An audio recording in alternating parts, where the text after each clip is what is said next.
evening. Joining us today, we have Mr. Jason Puryear. He is the director of the College Place here in Alexandria, Virginia. Welcome, Mr. Puryear. Thank you. Glad to be here with you all this evening. To begin, I just want to say, one, for the parents of seniors that are here, congratulations on getting to this point of the college admissions and financial aid process. Two, for any students tuning in, hang in there. You have a few more forms to fill out, to work through in this process, and hopefully we'll get you through your FAFSA and through the financial aid process overall, so you can make a well-informed decision about what comes next for you by May 1st. I will say there is a limitation in terms of this presentation.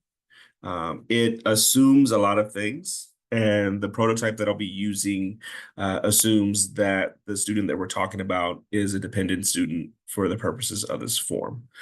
So as we work through this scenario, if you have questions about some of the answers that are in the prototype, or if your situation's a little bit different and you want some clarity, please use the chat feature to ask those questions, or Q&A.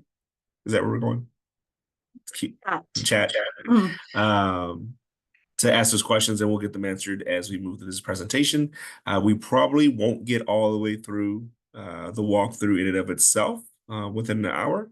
But don't let that stop you from asking questions. I'd rather those of you attending live ask the questions that you have, and let's get those answered as we work through the form. So just to begin, this prototype kind of gives us, in a nutshell, all that basic kind of stuff. One of the things I do want to highlight is that Google Chrome is the browser that is recommended. But in my experience, I have seen other browsers that people have on their laptops work better. Part of it depends on how up-to-date your browsers are. So if you have not updated your browsers in the last 5 years, probably a good reminder to do so before working through this process, because something as little as missing the most recent update can result in some issues, and I want you all to avoid those issues on the front end. So from here, we'll start with Raya, who is a student. And for those of you who are just beginning this process, this is the screen that you'll see no matter which direction you're going in. If you've already created your studentaid.gov account or your FSA ID, this is a login screen that you'll use to get access to your account and to fill out the FAFSA form. For those parents who have federal student loans already that you are maybe still are repaying, you already have a studentaid.gov account. You'll use that same information here to log in to contribute to your student's FAFSA.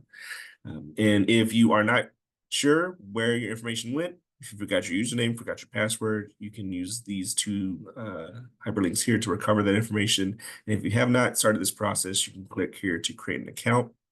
For those of you creating your accounts for the first time, use the information as it is printed on your Social Security card. The only exception is if you have a Social Security card that says for work authorization only, and you are not a permanent resident, you have not been granted asylum, and you have not been admitted as a refugee. Those individuals with work authorization only, you'll check off the box that says I don't have a Social Security number, even though you have one for work authorization purposes. I'll repeat that just because I know that's a lot. But use your Social Security card when you're setting up your FSA ID, studentaid.gov account. For those of you whose Social Security card says for work authorization only, typically we'll see this with somebody that has temporary protective status, that was conditionally paroled into the U.S., but they have not had an adjustment of status yet. Maybe your asylum case is pending, or you've applied for permanent residency, but that has not been adjudicated yet. You have the ability to work in the U.S. within those statuses, but you cannot quite use that Social Security number yet to set up the studentaid.gov account. So if you fall into any of those categories, you'll check off the box that says you don't have a Social Security number, even though you do have one for work authorization purposes. And I'll pause here just to make sure that that's clear, because I know that causes some confusion for students and families.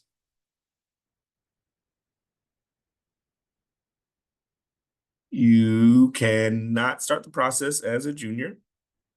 Although for any junior parents that are tuning in, never too early to start tuning into the financial aid process. And then from there, no other questions. I just wanted to make sure that part about social security numbers where it says work authorization only was clear. I do see a hand raised. Is there a question that I can answer real quick?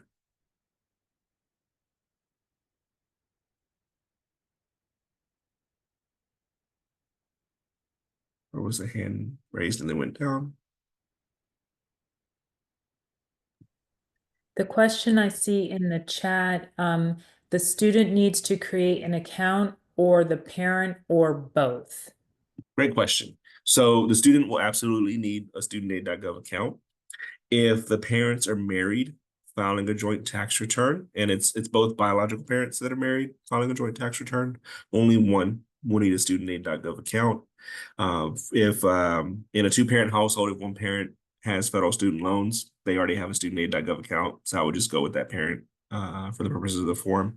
If parents are married, filing separately, both parents will need FSA ID or studentaid.gov account. If biological/adopted parents are no longer together, whoever's provided the most financial support in the 12 months, if you're working on the FAFSA right now tonight, as we go through this prototype, if you're working on it right now, the student would list who's provided the most support over the last 12 months from tonight, dating back to a year ago, even if the student does not live with that parent. And if that parent that they don't live with has remarried, the step parent would also be included in this process. For students whose biological or adopted parents split everything 50-50, and maybe the student lives with one parent during the summer, another parent during the academic year, maybe they live with one parent during the week, one parent during the weekend, it doesn't matter. It's up to the student at that point to list the parent contributor to identify them on the form. Federal student aid will ask you to identify the parent who has the higher income and assets. But there's no way technically for them to check that. It's up to the student if parents are splitting everything 50-50. And then from there, if the student is living with somebody other than their biological or adopted parents, unless they are in a legal guardianship, which would qualify them as an independent student, then they would still revert back to listing information for their biological or adopted parents with a few exceptions. And I can touch on those if anybody has any questions about the parents. Jason, there was a question and what about a court-appointed legal guardian? Okay, so being somebody's guardian in Virginia operates a little bit different than a student being placed into a legal guardianship. The legal documentation from the court would say that.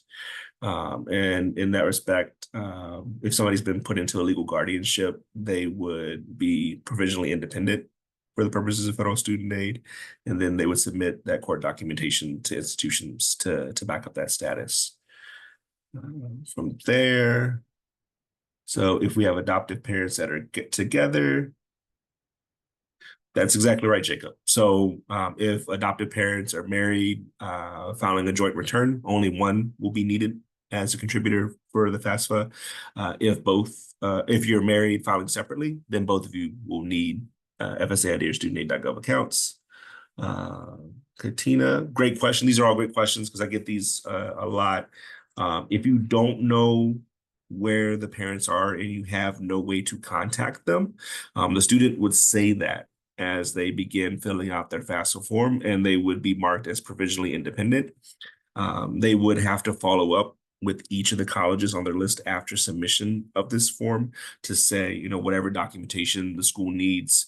Sometimes it's as simple as that person caring for the student coming to the college and signing an affidavit saying that this is true and attesting to that. Sometimes it's needing court paperwork showing that. Sometimes it's needing a letter from a school counselor or from an outside agency that's establishing and verifying that relationship. But you have to follow up with each college or university to ask them specifically what they need at that point. Great question. Jason, And- there was a question about what are the benefits of completing the FAFSA? Mhm. And also another question was, who completes the FAFSA? The student, the parent, both? So those questions are in the chat. Awesome. Thank you, Tracy. All great questions. So all of the above. So the student completes their portion of the FAFSA. The parent contributor or contributors each complete their portion of the FAFSA. And then once all the contributors have completed their individual portions, signed and submitted, then that FAFSA form has been successfully submitted all together. The purpose of submitting the FAFSA form for some colleges is that is the only thing you need to do to be considered for financial aid for federal, state, and institutional aid. For other colleges, it's one of 2 or more forms that they require to work through the financial aid process. I get this question a lot, especially within the DC metro area. If you have 2 parents that are both working full-time jobs, a lot of parents get discouraged because they don't believe they'll qualify for any need-based financial aid. So they'll ask me, Jason, what's the point of us working through the FAFSA form? It's a great question. One, because it can be really discouraging, seeing what the federal government thinks you and your family can afford to pay for college and what the reality is for your household budget. But 2, keep in mind that any scholarship that your son or daughter is awarded is probably going to ask you for your FAFSA submission summary, and you can only get that by submitting the FAFSA. So regardless of what your student aid index is, once you complete your FAFSA and that's been processed, any scholarship organization that is looking for additional information will be asking you for that FAFSA submission summary, and you can only get that by submitting this form. Some institutional scholarships that are merit-based absolutely rely on you filling out all the forms that are required for financial aid by the priority deadline for colleges and universities. And the priority deadline for most colleges and universities is March 1st in the state of Virginia. There are a few deadlines that are a little bit earlier than that, but it's an institution by institution kind of thing. Betty, I'll answer this question because it has actually come up a lot. So Title IV, which is federal financial aid, are one of those areas that were essentially excused from the executive order. So any aid that is going directly to students to help them pay for their education is still accessible, both for students who are currently in college and those that are seeking to go to college. But that is specific to the federal Pell Grant, direct federal student loans, and federal work study. There's a question about some supplemental grants that are not direct to students that may be frozen at this time.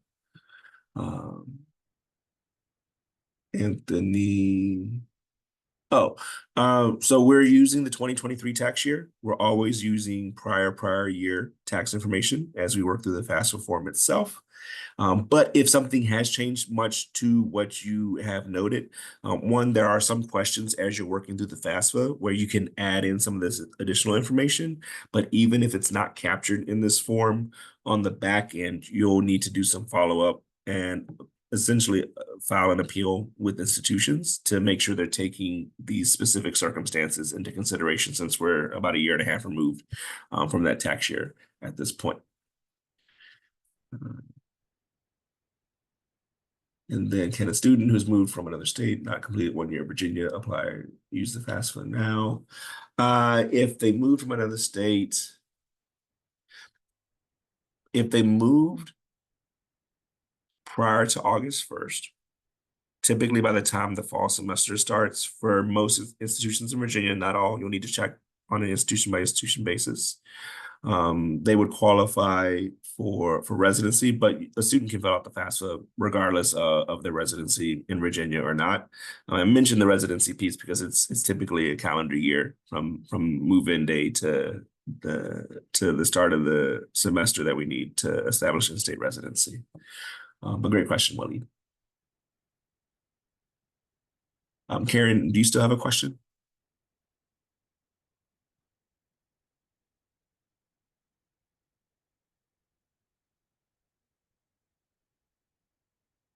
If not, that's okay. I'm going to proceed and walk through Raya's application.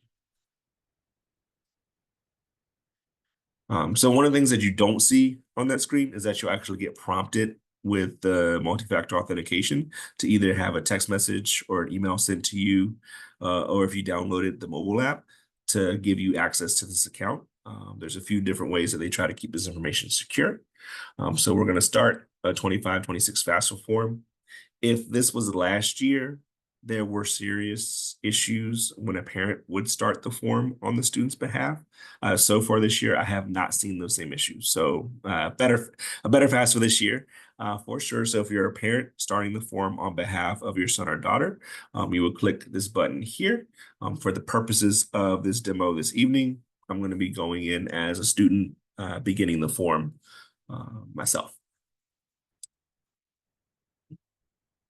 And one of the updates for the FAFSA, especially for those of you who, as parents, may have gone to college yourself, or if you have older children that went to college and they graduated a few years ago, so you haven't seen the FAFSA recently, they wanted to provide you with some high-level overview information of the form, just to make sure that everybody understands essentially what they're working through and why this information is important.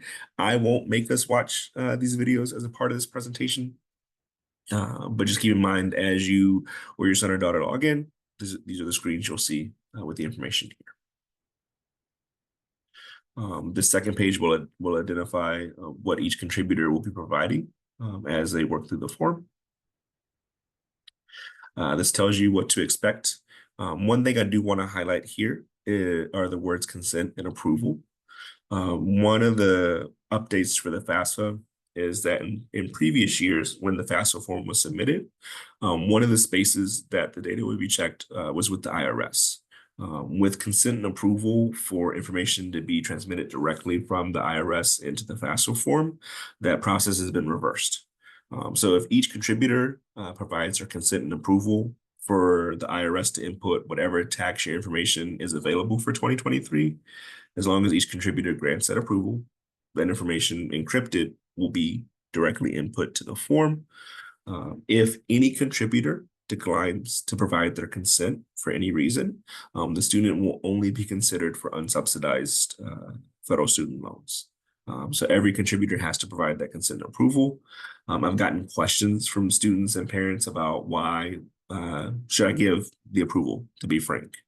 And one of the things I'll say is that if you're going to submit the FAFSA form, the data is going to be checked with what is on file with the IRS, regardless, whether you manually input the information or not.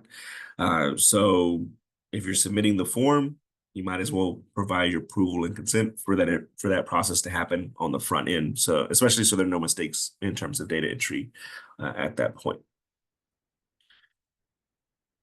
And then from there, this talks about what happens after you submit the FAFSA. If the student is the last person in, they see a little bit more information than parents, but the processing for FAFSA has been a lot faster this academic year. So I'm less concerned about saying the student has to be the last person in versus a parent contributor being the last person in to sign and submit the form. That was advice that I gave last year. But processing happens from as quickly as day of submission to 3 business days from the time that the FAFSA form has been submitted. The FAFSA submission summary will include items like what to do next. It'll be highlighted with a red exclamation point. So some students and parents have reached out to me panicking because they think they missed something. It's literally just to highlight, hey, pay attention to this tab, and that's it. So don't stress once you see that. And then you'll see your student aid index, if the student qualifies for the federal Pell Grant, if they qualify for federal work study, or if they qualify for federal student loans.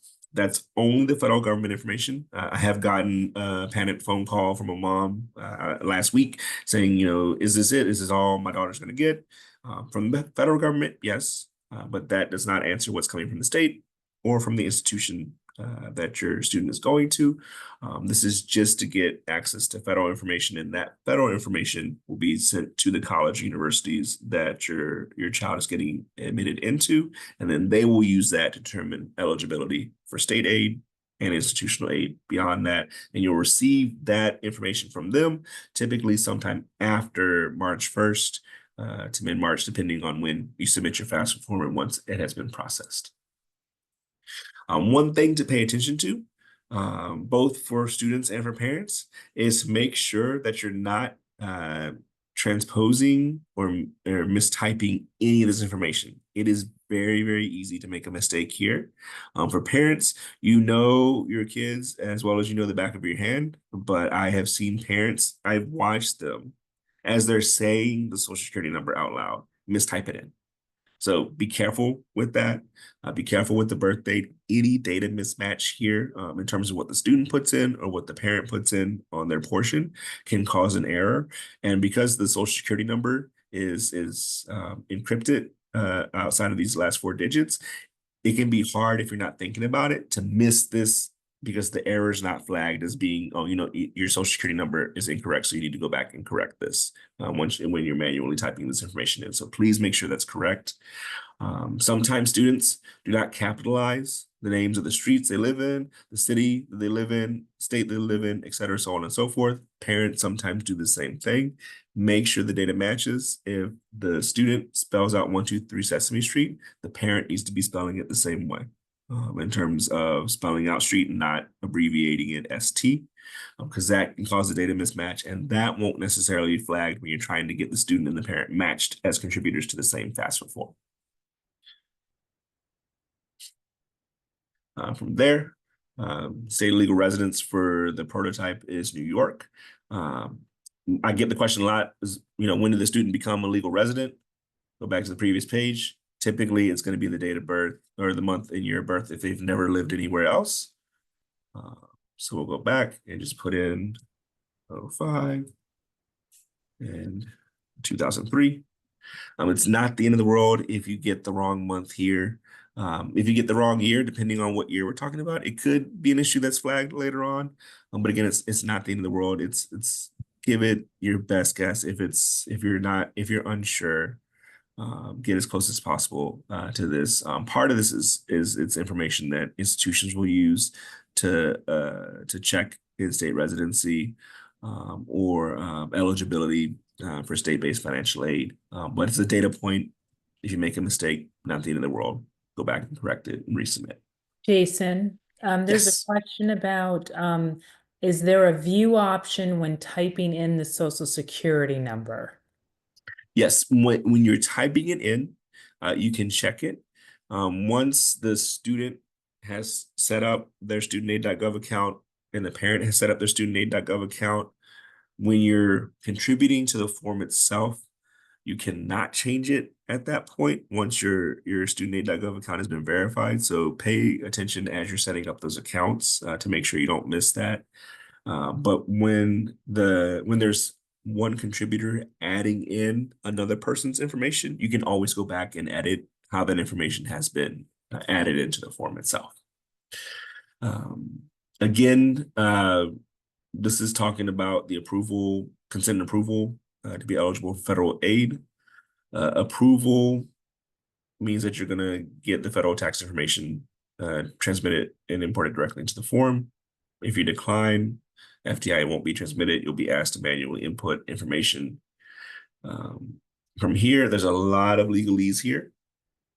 I won't read through it all as a part of this walkthrough, but I encourage you all to read through this as you work through the form, because it tells you essentially all the laws that underpin this process, from the data really being, the reason it's being secure and the way that it's used is that colleges and universities can only use the data in this form to consider a student's eligibility for aid, not their parents' ability or inability to pay for their college education. You're asked to be as truthful as possible in this process for a few different reasons, but more because there's a possible fine and jail time if you're dishonest and you're caught. So be honest. If you make a mistake, not the end of the world, but just make sure you're aware that there are some penalties that come along in this process if you knowingly provide false information to the government and they find out. If you decline to provide a consent and approval, Again, you'll manually input your information, and the student will only be considered for unsubsidized student loans, so very limited federal aid at all. I'm going to say I approve, and you'll see this screen as you're working through. You will also see this screen if your studentaid.gov account is still pending approval. So be careful if you set up your account tonight, even though you will verify your email address and or your phone number, your account is not verified at that point. We're waiting for the Social Security Administration to verify your Social Security number, which will verify your studentaid.gov account at that point. So you'll see this at this point. If your account is still pending, you'll see that it was unable to transmit your information directly in, but that you provided your consent and approval for them to do so. You'll still have some questions to answer regardless of what your status is at this point. Jason, there's a question. Once it's been submitted, how long to get a response? Good question.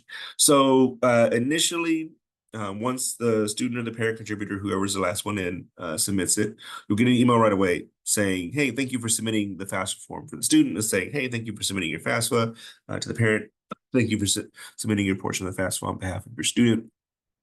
From there, it's 1 to 3 business days.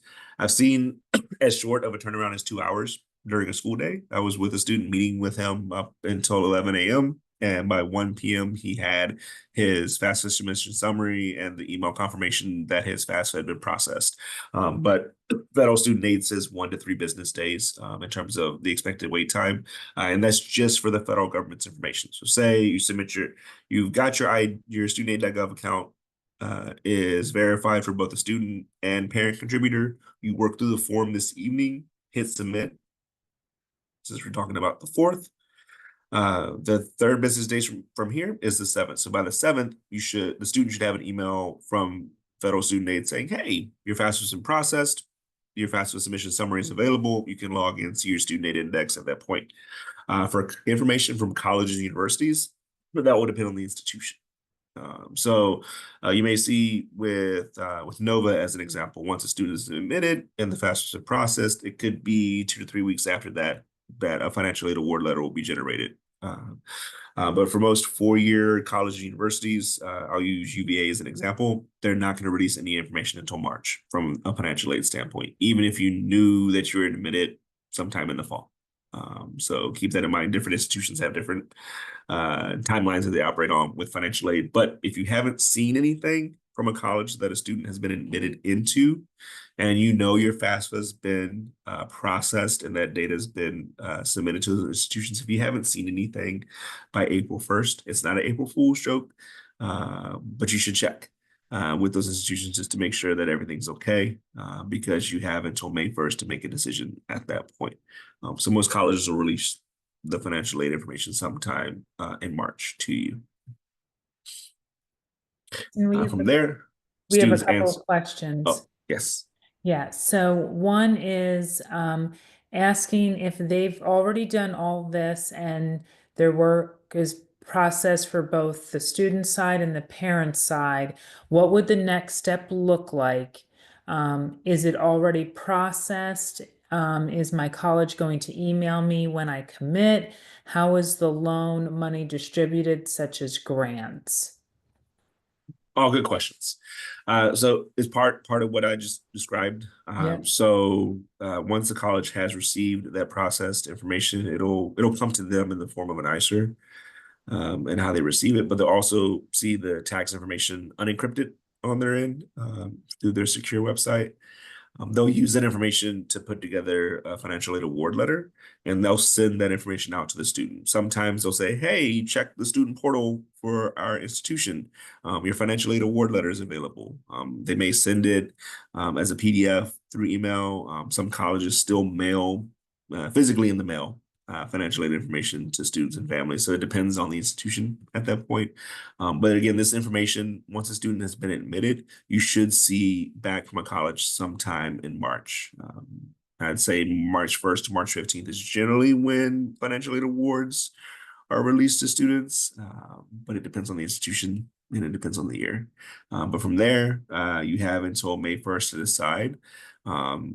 Thank you for asking about how aid gets dispersed, because the financial aid award is an estimated aid package. You won't actually know what the exact dollar amounts are for federal Pell Grant, supplemental educational opportunity grant, student loans, work study, until everything kind of comes due in August and the aid is dispersed at that point. So Pell Grant follows a student wherever they go to school. So that number is essentially something you stick in your pocket, and where you go, that money's going to go with you to help you pay for your education. Some supplemental grants are given directly to colleges, and then they disperse that money out. For student loans, for those students who are using federal student loans to pay for school, that money is sent directly to the college or university to process. They actually will draw that money down on their end, and they'll use that to work towards covering the cost of attendance for the student. If there are leftover funds between what the direct costs are to the students, so those costs that have to be paid for them to begin their classes, and indirect costs that students are responsible for budgeting for over the course of their semester, if there's a remaining balance left after those direct costs are taken care of, then that money is typically direct deposited to the student sometime in August, September-ish, depending on the college and when their fall semester begins. That is something to keep in mind, parents. You won't see anything at that point. Your student may get a direct deposit of $5,000.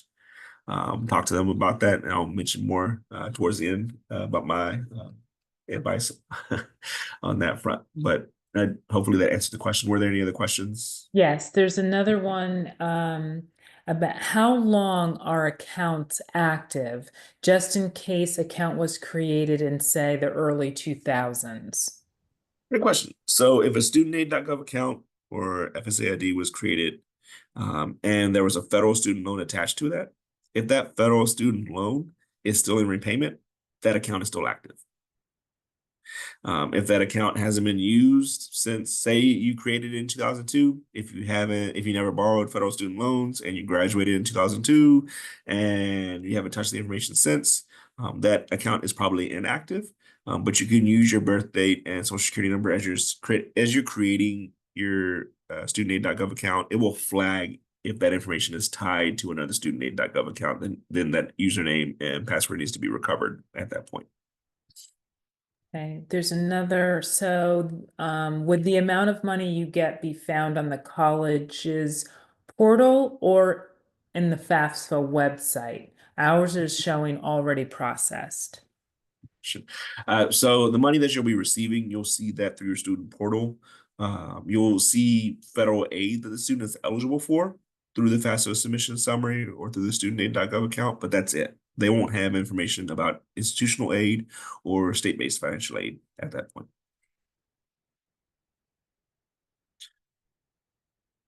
I think there's one more. The combined income for the tax year we are using put my son in a higher bracket, but one parent is not well now. Who can I contact to inform them about the changes in income? Okay. So that is something depending on when. So one, I'm sorry to hear that either you or your partner's not well, but because that's happened more recent than 2023, you will follow up with each college or university specifically. Each institution has a different process for how they handle this information, but typically it's like an income appeal or a reduction in income appeal, some form that's labeled something like that you'll fill out for each college or university. And they may ask you for some documentation to verify that, whether that's the most recent pay stub or if that spouse is out on FMLA, or if they took unpaid leave, or if they're no longer working. They'll ask for documentation to verify that to that point. And then the individual financial aid administrator at that college university can use that information to adjust what the household income is that's being used to generate the financial aid award letter. But it's an institution by institution determination, which can be incredibly frustrating, especially if your son or daughter apply to, I don't know, 30 colleges or universities, because each institution would have to do that review and processing individually on an institution by institution basis. From here, most students will be answering single, never married. It doesn't surprise me how many students will get to this and they'll think about their parents, they'll click married or remarried or separated or divorced. And they're like, hold on. You, as a student, what is your status as of today? This is not a question about your parents. So parents, if you're filling out this question, sometimes you might see marital status and think about yourselves automatically. So make sure you're paying attention to whether it says student or parent current status. From here, most students will be beginning their first year or freshman year of college. That includes students who have been enrolled in dual enrollment courses for the purposes of federal student aid, even if you're taking dual enrollment courses as a current high school student. It counts in terms of getting some gen eds out the way for your degree. But for the purposes of federal student aid, any dual enrollment credits earned prior to graduating from high school doesn't count in terms of determining what aid you'll select for the FAFSA itself.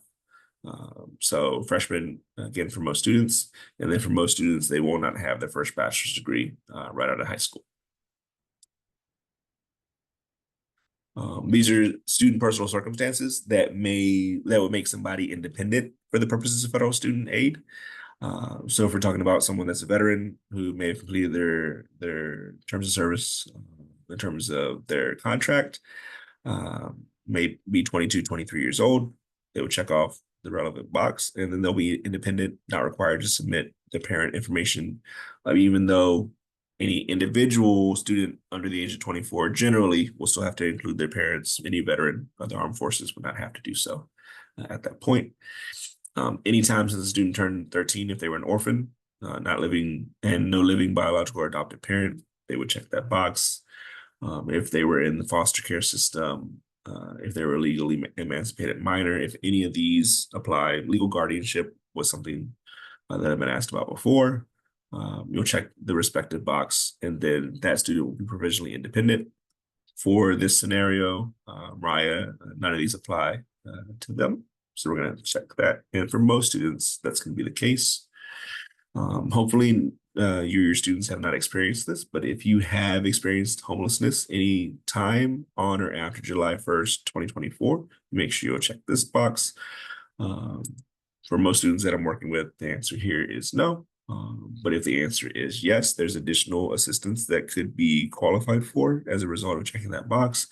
And then if you select yes, there may be some questions that you're not asked or that are grayed out further on in this form. From here, if any of these circumstances apply to the student and it prevents them from contacting their parent, then they may not have to submit that information. Sometimes there's additional documentation that's asked for. If parents are incarcerated, that's not always an unusual circumstance that is approved. I've worked with students previously who had to call their incarcerated parent and kind of work with them over the phone to submit their parent portion of the FAFSA. And then in any circumstance where a student has not have a safe or stable place to live, make sure you check that box. For Raya, the answer here is no. So you'll see this question if you've been determined that you're going to be a dependent student for the purposes of federal student aid. So you have to provide parent information. One of the things I will say is that because this site is for demonstration purposes only, some information will be incorrect, and I'll point that out here because this prototype was developed a little bit before they finalized all the language for the FAFSA for this year. We want to be careful with this question here. So direct unsubsidized loan only. If you're not providing your information, if you're unwilling to consent and approve for the information to be shared, then your kid will be only considered for unsubsidized loans only from the federal government. That may not prevent them from getting state or institutional aid, but for federal aid, that's the limitation here. We'll see though, Mariah. And then here is where I get a lot of questions. Because love is a funny thing, and sometimes people fall in love and sometimes they fall out of love, and that's okay because life happens. And so if parents are still married, easy answer here, we'll say yes. So both information about both parents will be provided. If you say no, maybe the parents still live together, cohabitate, but they were never married. In that scenario, you would provide information about both parents at that point. I have run into a situation where parents are married and they've divorced, but have found themselves cohabitating again. Sometimes it's for financial purposes, sometimes because of the housing market, whatever the reason was. There's a whole bunch of scenarios that pop up here. So as a student is answering these questions, it's as of today.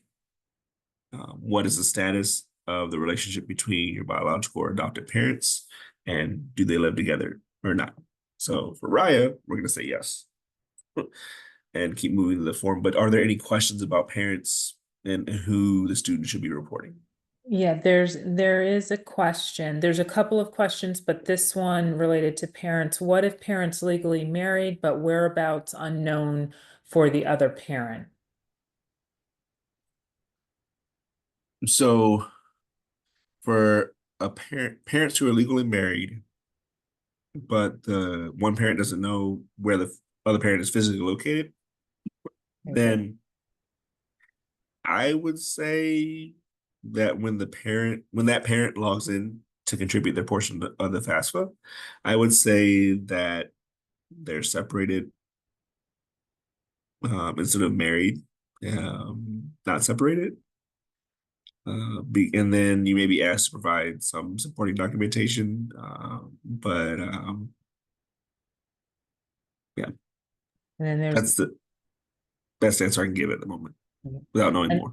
another question. What if the parents are separated but still married? They don't Good live question. together. Good question. So, because this confuses students in this scenario, because when you say yes, that just says, hey, provide information from both parents, and you keep moving. For the parent contributor that's going to be providing information, when you log in, you actually get more options on the drop down. So you'll see married, not separated, separated, divorced, widowed, so on and so forth. You'll have all those options to choose from. So the parent contributor will actually go in and say separated, even though the student said married, because legally you're still married, but you're physically separated from one another. You just haven't filed for divorce, or divorce may be in process as we speak. Another question, what if they aren't married and you don't know the whereabouts of the other parent? Okay.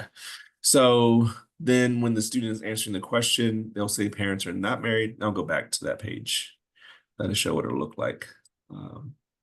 And because parents don't live together, when the student has been essentially abandoned by the other parent, and that means the parent they're living with is going to be providing the most financial support. So they'll say yes.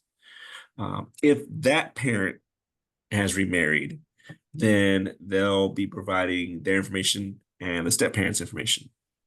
If they have not remarried, say they live with boyfriend, girlfriend, what have you, then only that parent who's taking care of the child will be providing their information at that point.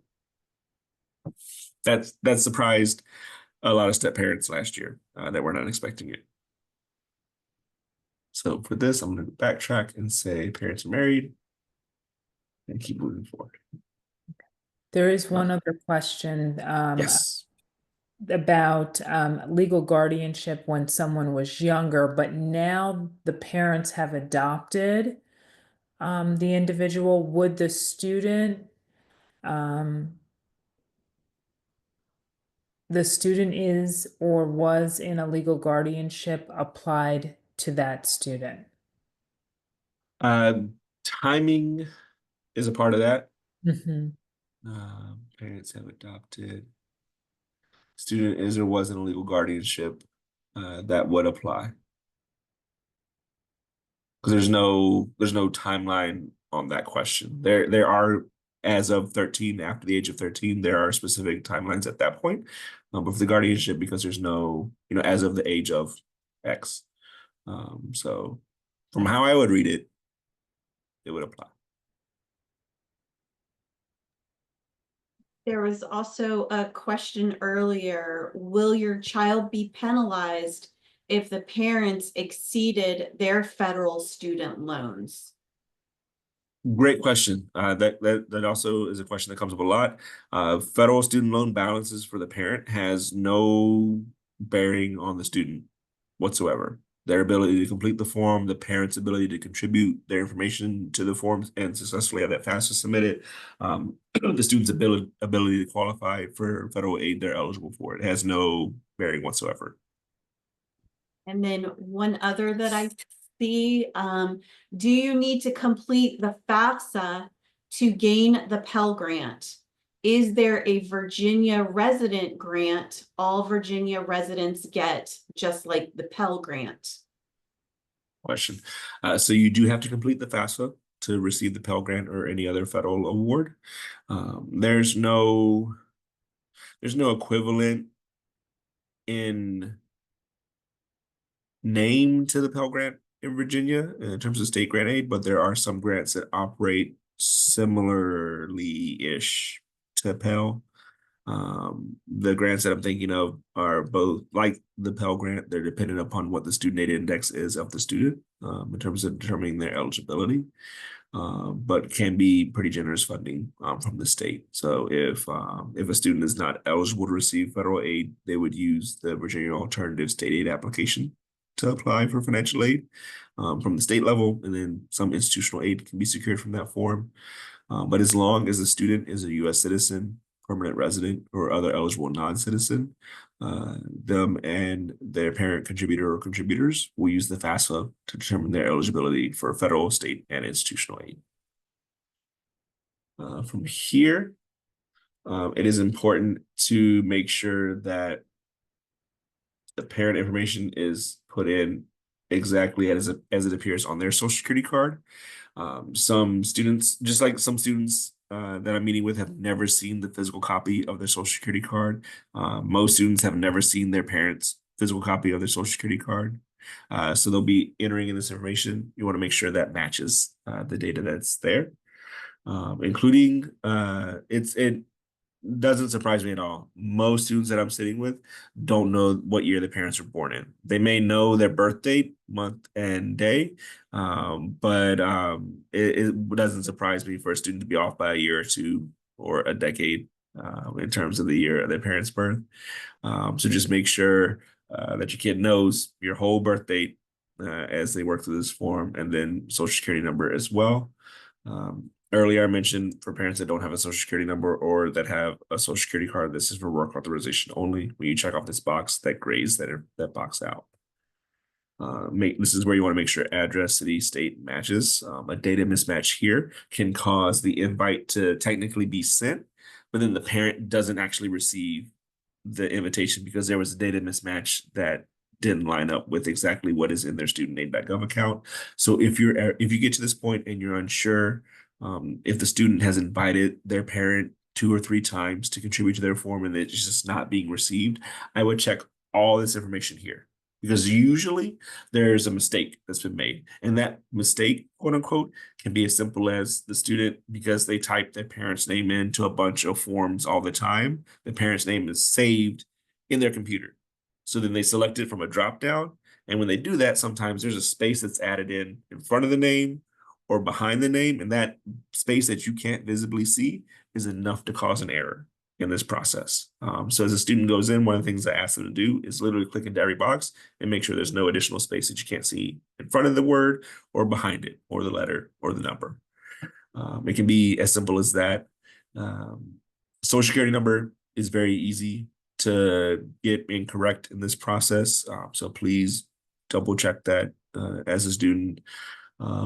If you're inviting your parent, or parents, if your son or daughter has invited you to the form, even if you've said it and shown it and typed it in, try one more time, because it's very easy, especially once you can't see the data, to make a mistake there. Even once the student has put in the social security number, it'll be encrypted, so you won't see it as you're looking through the form. And just make sure email address is correct. Same thing, space in front or behind of the word, if it's selected from a drop down, can cause an error in this process.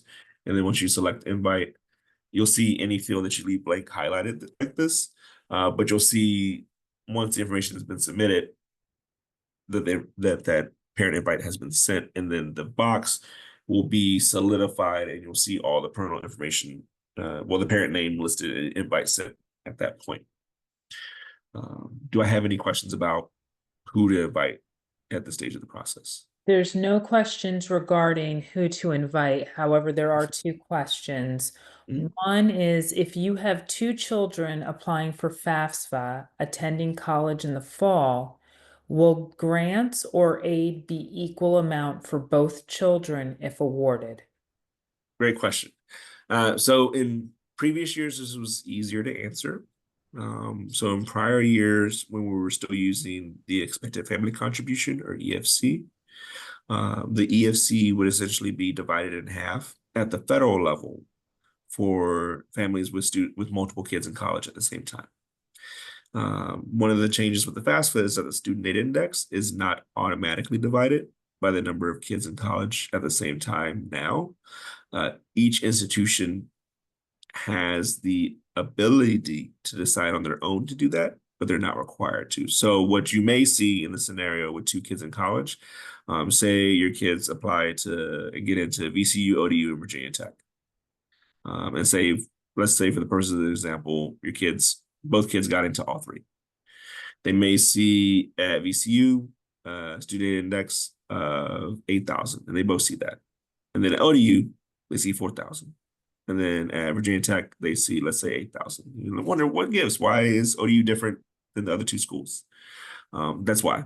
Because the schools literally have discretion to decide whether or not they're going to divide the student aid index by the number in college or not. Any student, what you should see for students in the same household going to college in the same year is that their student aid index is the same. If you get a student aid index back that is not the same for students who are living in the same household with the same parents, same income, everything that should be the same, there is a data mismatch somewhere. And it is important to correct that because for any aid eligibility, you should see similar numbers for students.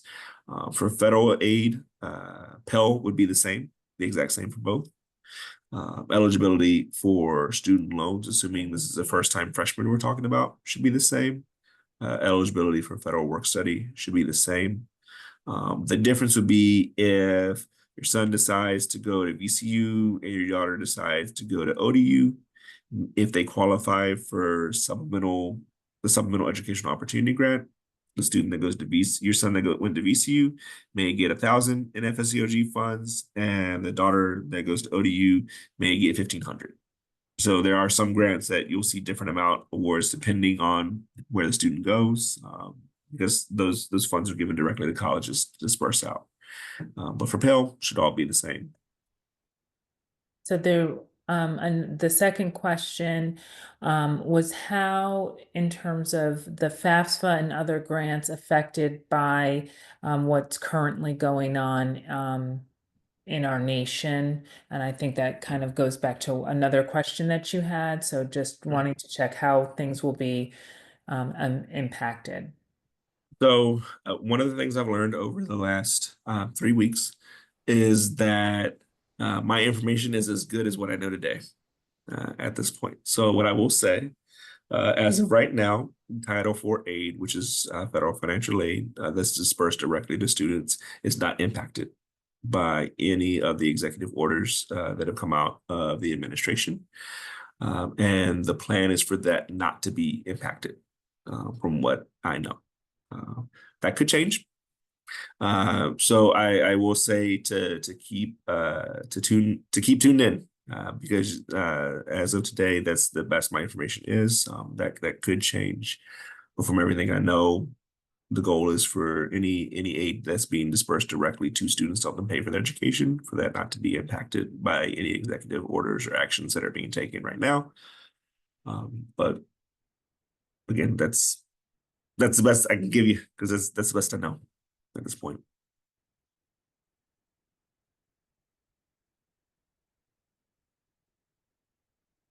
And then from there, parents, once you're invited in, you'll get an email, and in the email saying, "Hey, your kid's inviting you to contribute your information to this FAFSA form.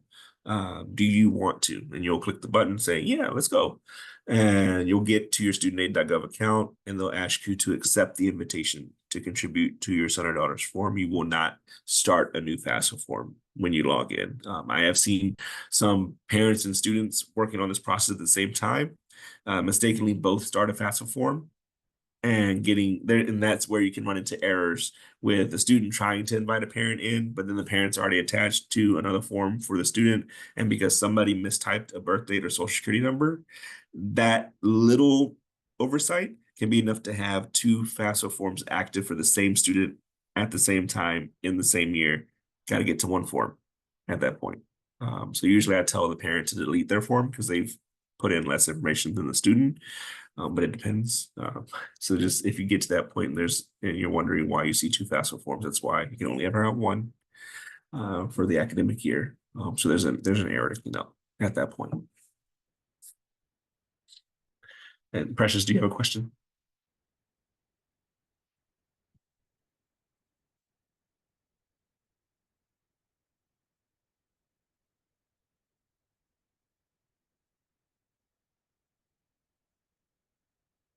Can you hear me?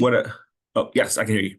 Okay, my question is, my son goes to high school in Virginia, and I'm assuming that he went to finish his senior year. I'm assuming that he will finish, he will go to college there. I live in Tennessee currently. Mhm. So my question is will that majorly affect his FAFSA or? So great question. Parents, for a lot of different reasons, we move, Yes, whether it's and job related or maybe you and dad just couldn't take it anymore. And so y'all just, we're relocating, so okay. Oh, you he's decided to just move there. for another opportunity. So regardless of that, that does not impact your kid's ability to qualify for aid. What it could impact is the student's ability to qualify for in-state tuition for residency purposes. But if you've lived in Virginia, let's say you moved January 1st, so beginning of the new year, new job opportunity, moved from Virginia to Tennessee, 2024. And so you said your son came back to Virginia. At that point, initially, because of where you're living, it could look like your son would be classified as an out-of-state student for purposes of state and institutional aid.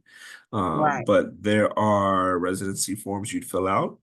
And there's Okay. also tuition equity in Virginia that if your son's been in high school all 4 years in Virginia, graduates from Virginia high school, and there's 2 years of Virginia state tax return information that's available to be submitted, Right, but then he's just done he's just been there to do his senior year.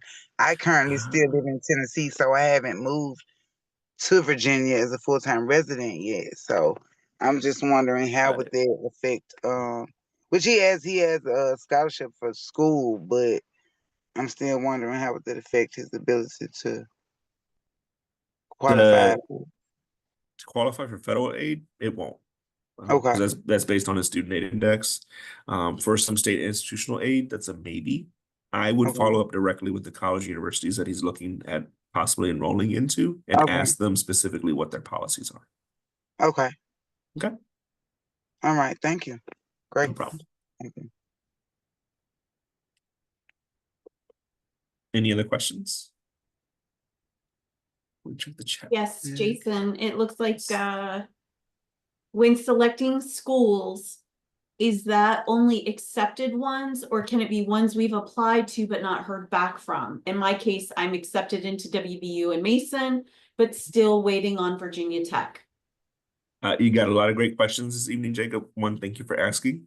But two, list every school that you've applied to for admission, whether or not you know that you've been admitted to, because they'll receive the information, but colleges essentially won't do anything with it until you've been admitted in terms of financial aid.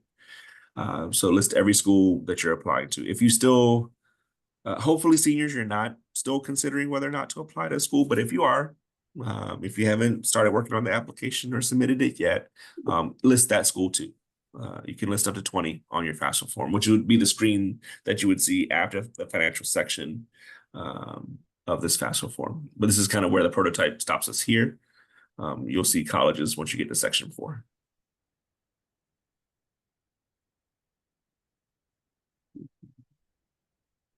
Of course.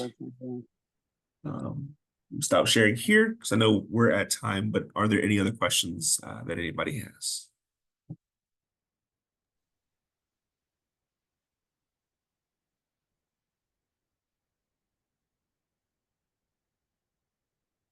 I don't think I see any other questions in the chat, and they're asking for your email, which is right here.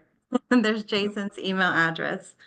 Thank you. So I would like to thank Jason for joining us. He's a regular now with the Family Engagement Series, providing really good information to our families. I will send a follow-up email with today's recording as well as his information. And should you have any questions, please reach out to him. He's the expert in this area. And we have placed a survey in the chat for today's session. Just give us some feedback how we're doing and what sessions you want to see in the future. And thanks again to everyone. And I hope everyone has a wonderful evening. Thank you. Jason, you're muted. Can I add one more thing real quick? Sure. Parents, since you sat through this presentation, as your student works with a form, it is very easy to be surprised by how short your portion of the FAFSA is. Once you log in and say, yep, my name, address, I approve and consent for information to be submitted. This is my little financial information that I have to add in. That's it. It can take you as little as 5 minutes to complete your portion of the FAFSA. So if you work through your portion and you think, oh, I missed something, as long as you reviewed the information that's there and it looks correct and true to the best of your knowledge, it can take as little as 5 minutes to complete your portion. So don't be surprised if it's that quick for you. Great. Thanks again. Have a wonderful evening.